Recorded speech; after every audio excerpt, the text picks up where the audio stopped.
اس حوالے سے جامع ترمذی میں حدیث ہے کہ عبد الرحمن بن عوف کہتے ہیں کہ 10 لوگوں کو نبی صلی اللہ علیہ وآلہ وسلم نے ایک مجلس میں جنت کی بشارت دی، اور آپ علیہ السلام نے فرمایا ابو بکر فی الجنہ، عمر فی الجنہ، عثمان فی الجنہ، علی فی الجنہ، طلحہ فی الجنہ، زبیر فی الجنہ، عبد الرحمن بن عوف فی الجنہ، سعد ابن ابی وقاص فی الجنہ، اور ابو عبیدہ ابن جراح فی الجنہ۔ یہ 10 بندے بن گئے۔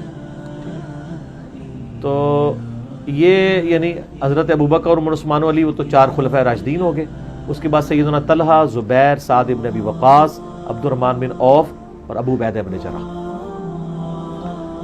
تو ان کو نبی صلی اللہ علیہ وآلہ وسلم نے جنت کی بشارت دی، اور اس میں 10ویں ایک رہ گئے تھے، سعید ابن زید، ٹھیک ہے، جو حضرت عمر کے بہنوئی ہیں۔ یہ 10 بندے جو ہیں ان کو ایک مجلس میں جنت کی بشارت ملی۔ یہ تو ترمذی والی روایت ہے، یہی اس قابل ہے کہ آپ کے سامنے پیش کی جائے۔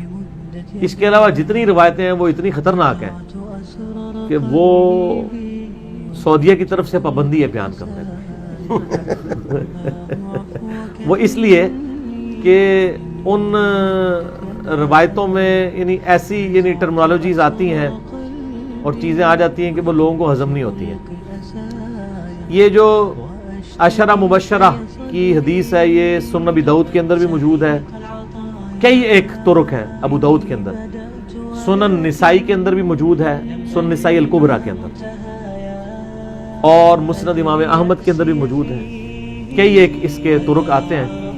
اگر آپ اجازت دیں تو ایک آدھ میں بیان کر دوں حصول برکت کے لیے۔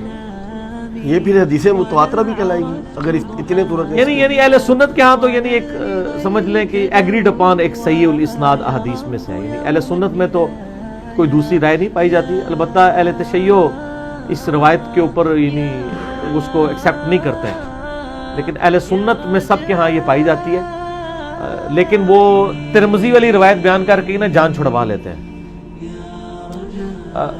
اور وہ بڑی سادہ سی ہے نا، وہ اس کے ساتھ باقی چیزیں نہیں جڑی ہوئی ہیں، اسی لیے وہ بیان کرتے ہیں۔ اور جو جس روایت کے ساتھ چیزیں جڑی ہوئی ہیں نا، وہ ابو داؤد میں کئی ایک روایتیں ہیں، سنن نسائی الکبریٰ میں موجود ہیں، مسند احمد میں موجود ہیں۔ وہ صرف ہم نے ہی اپنے ریسرچ پیپر یہ کربلا والے میں بیان کیے نا، واقعہ کربلا کا حقیقی پس منظر 72 صحیح الاسناد احادیث کی روشنی میں، یہ یعنی ہم نے بیان کرنی ہے نا۔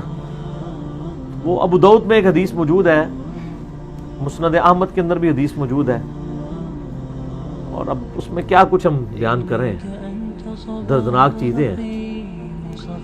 ایک تو ان روایتوں کے اندر درد ہے، اور پھر جو محدثین لکھ رہے ہیں نا، انہوں نے جو کچھ اس کے ساتھ یعنی انجینئرنگ کرنے کی کوشش کی ہے نا، وہ بھی بڑا خطرناک معاملہ ہے۔ مثلا ابو داؤد حدیث لے کے آتے ہیں، میں نے اس کربلا والے ریسرچ پیپر میں بھی ڈالی ہوئی ہے، یہ عشرہ مبشرہ والی، اور اس میں وہ کیا کرتے ہیں، وہ آپ میرا ایک کلپ بھی ویسے چڑھا ہوا ہے یوٹیوب کے اوپر، سنی اور شیعہ کتب میں حق چھپانے کی 2 مثالیں، لاکھوں لوگوں نے وہ کلپ دیکھا ہے۔ یہ سنن ابی داؤد میں ایک حدیث ہے جی، انٹرنیشنل نمبر کے مطابق 4650، اور یہ حدیث مسند احمد میں بھی موجود ہے۔ شیخ البانی، شیخ زبیلی زئی، شیخ شعیب آرنوت، تمام محدثین نے اس کی صحت کے اوپر حکم لگایا کہ یہ صحیح حدیث ہے۔ مسند احمد میں 1629 ہے، جلد 1 صفحہ 187 مکتبۃ الشاملہ کے مطابق۔ ابو داؤد میں 4650، یہ آن ورڈ 4-5 روایتیں ہیں۔ اب یہ الفاظ آپ دیکھیں نا، تابعی کہتے ہیں سیدنا ابن حارث، وہ کہتے ہیں کہ میں فلاں شخص کے ساتھ کوفے کی مسجد میں بیٹھا ہوا تھا۔ اب یہ فلاں کا یہ نہ سمجھیے گا ان کو بندے کا نام نہیں پتا تھا کہ وہ مسجد کے امام یا خطیب کون ہے۔ بیسیکلی یہ فلاں کا لفظ امام ابو داؤد نے لکھا، وہ بیسیکلی چھپانا چاہتے تھے کہ یہ اس ایشو میں کلپرٹ کون ہے، تو انہوں نے کہا کہ وہ ہم اس کا نام ہی فلاں کر دیتے ہیں، جس طرح وہ انگلش میں کہتے ہیں نا ایکس وائی زی۔ لیکن یہی حدیث جب مسند احمد میں آتی ہے نا، تو اس میں فلاں کا نام بھی ہے کہ وہ کون ہے۔ تو ابھی آپ یہی مزہ لیں کہ فلاں شخص کوفے کی بڑی جامع مسجد میں پلنگ پہ بیٹھا ہوا تھا. اس وقت ظاہر ہے مسجد ہی ہیڈ آفس ہوتی تھی نا, اور وہ گورنر کوفہ بھی تھا, اور دور ہے حضرت معاویہ رضی اللہ تعالیٰ عنہ کا. تو سعید ابن زید یعنی حضرت عمر کے جو بہنوئی ہیں, اولو العزم صحابہ میں سے, وہاں تشریف لائے تو اس فلاں شخص نے انہیں خوش آمدید کہا اور تخت پر اپنے پاؤں والی طرف ساتھ بٹھا لیا. باقی لوگ زمین پہ بیٹھے تھے, انہوں نے تخت مسجد میں بٹھایا ہوا تھا, کوفے کی بڑی جامع مسجد میں. تو وہ ہیڈ آفس بھی تھا اور مسجد بھی تھی. یعنی یہ آج جو مفتیوں کا آپ کو روب نظر آتا ہے نا کہ وہ 7 بندے ہوتے ہیں, یہ شروع سے ہی چل رہا ہے اس طرح. مسجد میں انہوں نے تخت سجایا ہوا ہے اور بیٹھے ہوئے ہیں, باقی سب نیچے بیٹھے ہوئے ہیں. یہ حامی حوصلہ کریں کہ آپ کو بھی کرسیوں پہ بٹھایا ہوا ہے, جو نیچے بیٹھے مجبوراً بیٹھے ہیں, اگر کرسیوں تو باقی بھی بیٹھ جائیں اوپر. آپ بنو امیہ سے نہیں ہے نا.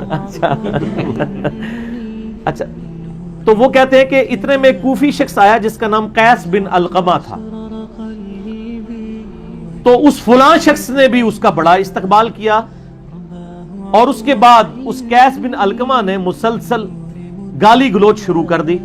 اس پر سعید ابن زید نے اس فلاں شخص سے پوچھا, یعنی وہ کوفے کا جو متولی تھا گورنر, اس سے پوچھا کہ یار یہ کس کو گالیاں نکال رہا ہے, نعوذ باللہ, مسجد میں ہوگی. تو اس فلاں شخص نے کہا کہ یہ سیدنا علی ابن ابی طالب کو گالیاں دے رہا ہے. یہ سیدنا تو میں نے کہا, اس نے کہا یہ ابن ابی طالب کو گالیاں دے رہا ہے, نعوذ باللہ, مسجد میں. تو سیدنا سعید ابن زید نے کہا افسوس, میں دیکھ رہا ہوں کہ تمہارے سامنے اصحاب رسول کو گالیاں دی جاتی ہیں اور تم اس جرم کو نہ تو برا سمجھ رہے ہو نہ ہی منع کر رہے ہو. اللہ, جبکہ میں نے خود نبی صلی اللہ علیہ وآلہ وسلم کو یہ فرماتے ہوئے سنا ہے, اور میں کوئی من گھڑت بات آپ کی طرف منسوب نہیں کروں گا کہ قیامت میں نبی علیہ السلام سے ملاقات ہو تو مجھے شرمندگی اٹھانی پڑے کہ میں نے آپ کی طرف کوئی غلط بات منسوب کر دی. میں نے خود نبی علیہ السلام سے سنا تھا کہ آپ نے فرمایا کہ ابو بکر جنت میں ہے, عمر جنت میں ہے, عثمان جنت میں ہے, علی جنت میں ہے, طلحہ جنت میں ہے, زبیر جنت میں ہے, سعد ابن ابی وقاص جنت میں ہے, اور عبد الرحمن بن عوف بھی جنت میں ہے. اور اگر میں چاہوں تو 10ویں خوش نصیب کا نام بھی بتا سکتا ہوں. ادھر انہوں نے 9 نام بتائے اور 9 میں سے 8 صحابہ ہیں اور ایک نبی علیہ السلام ہے, اور وہ کہتے ہیں میں 10ویں کا نام نہیں بتاتا. اس والی یعنی طریق کے اندر جو ہے ابو عبیدہ ابن جرح کا نام نہیں ہے. پھر سعید ابن زید خاموش ہو گئے. تو کوفے کی مسجد میں آوازیں بلند ہوئی کہ بتائیں وہ 10واں آدمی کون ہے. تو انہوں نے کہا 10واں شخص میں ہوں, سعید ابن زید. انہوں نے عاجزی کی, اپنا نام نہیں بتانا چاہتے تھے. اور اس میں مسند احمد میں الفاظ ہیں, جب لوگوں نے کہا تمہیں اللہ کی قسم دیتے ہیں, تو انہوں نے کہا اللہ کا نام بہت بڑا ہے, تو سنو وہ 10واں شخص میں ہوں جس کو نبی علیہ السلام نے جنت کی بشارت دی تھی. پھر فرمایا تم سب سن لو, جس شخص نے نبی علیہ السلام کے ساتھ جہاد کیا اور اس کا چہرہ غبار آلود ہوا, تم میں سے کسی کے ساری عمر کے نیک اعمال اس سے بہتر نہیں ہو سکتے, خواہ تمہیں حضرت نوح علیہ السلام جتنی عمر ہی کیوں نہ دے دی جائے. 950 سال بھی تم لگے رہو نا, تو جو حضور کا ساتھی تھا اور وہ جہاد میں شریک رہا اور اس کے چہرے پہ صرف مٹی لگ گئی, یہ تو عام بندے کی بات ہو رہی ہے. مولا علی نے تو جنگیں جتائی ہوئی ہیں, بے شک سر مولا علی تو بات ہی کوئی نہیں, وہ تے گل ہی کچھ اور ہے. وہ کہہ رہے عام بندیاں دی گل کر رہے ہیں, تو چہرے کہ تسی مولا علی تے پونک رہے ہو. اچھا, اب امام ابو داؤد نے یہاں فلاں لکھا لیکن انہوں نے نام نہیں بتایا. لیکن ضمیر تو انسان کو ملامت کرتا ہے نا. آپ اندازہ کریں کہ یہ چیپٹر تھا خلافت کا جدھر انہوں نے یہ حدیث لی, اور اس میں یہ سارے ٹاپک ڈسکس کر رہے ہیں. اچانک نا یہ ساری حدیثیں لکھنے کے بعد نا ایک حدیث لے آتے ہیں وہاں. پہلے حدیث لے کے آتے ہیں امام ابو داؤد کہ نبی علیہ السلام نے فرمایا کہ جن لوگوں نے صلح حدیبیہ کے موقع پر اس درخت کے نیچے میری بیعت کی تھی ان کو آگ نہیں چھوئے گی, اصحاب شجرہ. پھر اس کے بعد اچانک ایک حدیث لے کے آتے ہیں کہ صلح حدیبیہ کے موقع پر جب سہیل ابن عمرو نبی علیہ السلام کے ساتھ معاہدے کے لیے آیا تو بار بار آپ کی داڑھی کی طرف ہاتھ بڑھاتا تھا. ان لوگوں کو عادت ہوتی ہے نا داڑھی پہ ہاتھ رکھ کے بات کرنا ہے ٹھوڑی پہ. وہ کافروں کی طرف سے آیا ہوا تھا. تو وہاں ایک شخص کھڑا تھا جو اپنے تلوار کی جو وہ بیک سائڈ ہے نا, جو مٹھی والی سائڈ ہے, تو وہ اس کے ہاتھوں پہ مارتا تھا کہ اپنے ناپاک ہاتھوں کو نبی علیہ السلام کی مبارک داڑھی سے دور رکھو. تو اس شخص نے پھر پوچھا یہ کون ہے؟ تو بتایا گیا یہ مغیرہ ابن شعبہ ہے رضی اللہ تعالیٰ. اب اس حدیث کا کوئی ادھر توقی نہیں بنتا تھا. اصل میں امام ابو داؤد یہ بتانا چاہ رہے تھے کہ وہ فلاں شخص مغیرہ ابن شعبہ تھا جو اصحاب شجرہ میں سے ہیں, حضرت معاویہ کے دستے راز تھے اور گورنر کوفہ تھے.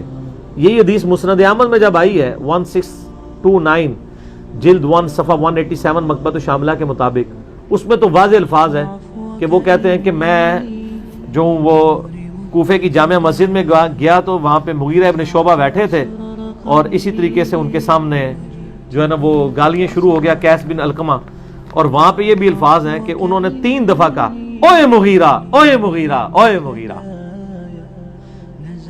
تو نبی کا صحابی ہو کے یہ کام کروا رہا ہے اپنے سامنے.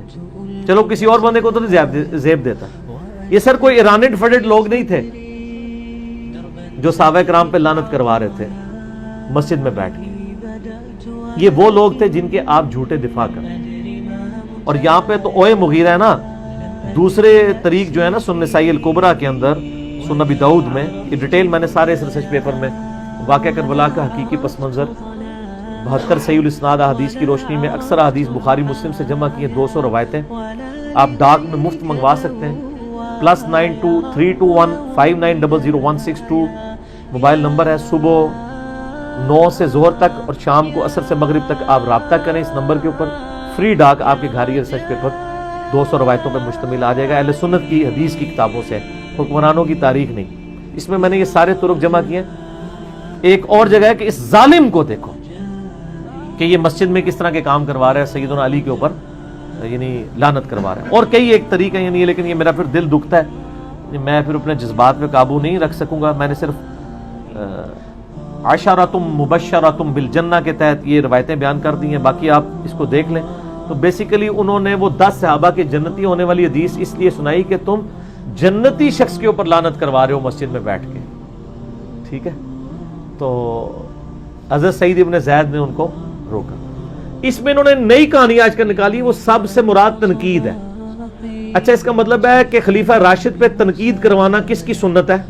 آل شام, آل امیہ کی, اہل الشام کی. تو صحابہ کے پھر گستاخ کون ہوئے؟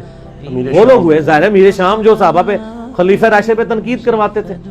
اگر ہلکا معنی بھی مان لیا جائے, اور ویسے یہ کہانی ہے, یہ تنقید نہیں ہوتی تھی. صحیح مسلم میں اس کی ایکسپلینیشن ہے 6229 جس میں آل مروان کا ذکر ہے. وہ کہتے تھے لعن اللہ ابو تراب, ابو تراب مٹی والے علی بن ابی طالب پر لعنت, نعوذ باللہ. لعنت کے الفاظ ہیں. ٹھیک ہے جی. باقی یہ ہے کہ جن لوگوں نے غلط کام کیے ہیں, چاہے اس زمانے میں کیے یا آج کوئی کر رہا ہے. اس زمانے میں مولا علی پہ لعنت ہوتی تھی, آج اگر ابو بکر عمر پہ کوئی کرواتا ہے, سب کے سب ایک لیول کے مجرم ہیں آئینی طور پہ. لیکن اگر اخلاقاً دیکھا جائے تو اس زمانے میں کرنے والے بڑے مجرم ہیں, کیونکہ انہوں نے نبی علیہ السلام کی صحبت بھی کی ہے. آج تو بینیفٹ آف ڈاؤٹ کسی کو مل سکتا ہے کہ دین اس کے پاس ٹوٹی پوٹی فارم میں پہنچا ہے, 2 طرف آ رہا ہے. اس وقت تو ایک ہی رائے تھی, سب کو پتہ نہیں تھا کہ سیدنا علی کے بارے میں حدیث ہے صحیح مسلم میں, علی سے محبت نہیں رکھے گا مگر مؤمن, علی سے بغض نہیں رکھے گا مگر منافق. پھر حدیث متواتر ہے من کنت مولاہ فہذا علی مولاہ, غدیر خم کی حدیث. پھر اسی طریقے سے مولا علی کے بارے میں نبی علیہ السلام نے فرمایا علی کی میرے ساتھ وہی نسبت ہے جو ہارون کی موسیٰ کے ساتھ, مگر میرے بعد کوئی نبی نہیں. بخاری مسلم دونوں میں حدیث موجود ہے. یہ وہ ساری باتیں تھیں جو ان کو پتہ تھی, اور اس کے باوجود انہوں نے یہ کام کیے ہیں. تو یہ غلط کام ہے, چاہے کوئی اس زمانے میں کرے چاہے کوئی آج کرے, یہ غلط ہی ہے. باقی آپ کو تفصیلات دیکھنی ہے, جنگ جمل صفین نہروان کے والے سے ریسرچ پیپر پڑھ لیں. اور میرا لیکچر ہے مسئلہ 101 خلافت و ملوکیت, صحیح مسئلہ خروج اور فکر حسین حق پرستی کی علامت ہے. اس میں نے کافی معاملات کھول کے بیان کیے ہیں, آج میں اس کو سکپ کرتا ہوں. ٹھیک ہو گیا.